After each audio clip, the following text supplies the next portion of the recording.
Olá, pessoal. Eu sou o João Manuel e eu estou te mostrando agora o Copilot. A gente vai dar uma olhadinha como funciona o Copilot. Copilot é a inteligência artificial da Microsoft e ela pode se apresentar, né? Na verdade, ela pode aparecer para você de algumas formas diferentes, né? Esse daqui é o aplicativo do Copilot.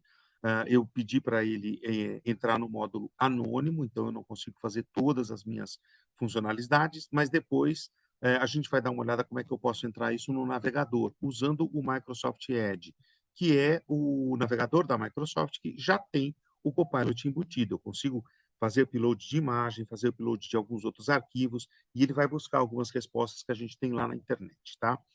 Além disso, uma terceira opção, claro que para quem usa o Mac, né, os computadores da Apple, eu não tenho acesso ao Edge, não tenho uma versão do Edge para a Apple, né?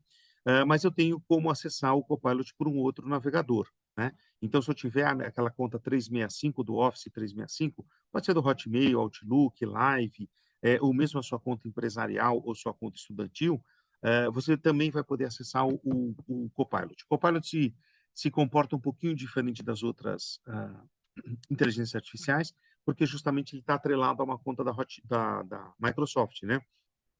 Então, ele acaba tendo algumas características de permissão, o que que aquela conta pode fazer ou não pode fazer.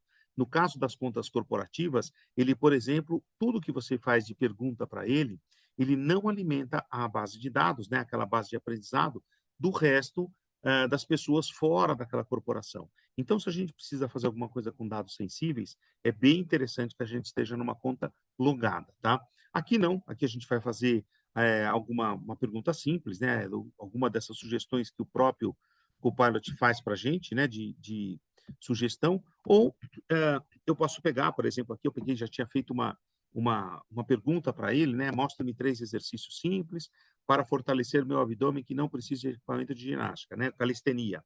E ele acabou mostrando para mim, né? Eu posso fazer uma outra pergunta aqui, olha, como eu faço um pudim de leite, tá?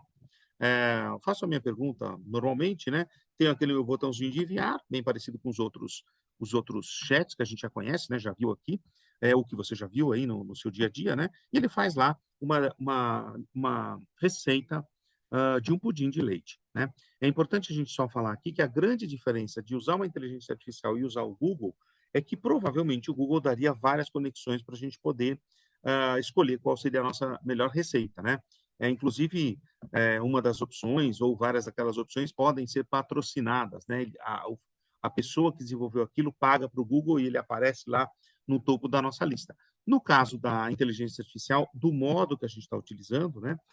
Sem estar logado, né? Na verdade, sem ter uma conta corporativa ou estudantil ou sem ter a minha conta pessoal, ele simplesmente vai responder aquela nossa pergunta, né? Então, se eu fizer uma outra segunda pergunta, né?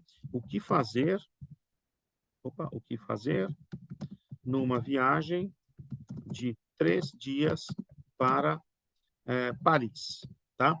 E ele vai fazer uma sugestão, né? Do que a gente pode fazer utilizando os 3 dias que a gente tem disponíveis para Paris, né? E aí a gente tem lá aquela nossa resposta, né? O ideal aqui é que a gente vá conversando cada vez mais com a inteligência artificial e ela vai refinando a nossa pesquisa. Por que que o Copilot é legal? Primeiro, porque ele pode ser usado de graça, né? Eu não preciso necessariamente nem estar logado, né? Ele perguntou o meu nome e eu simplesmente comecei a utilizar o Copilot, ou eu posso ter uma conta que permita que eu faça algumas outras informações. A gente vai ver em outros vídeos como é que a gente faz isso funcionando de uma maneira bastante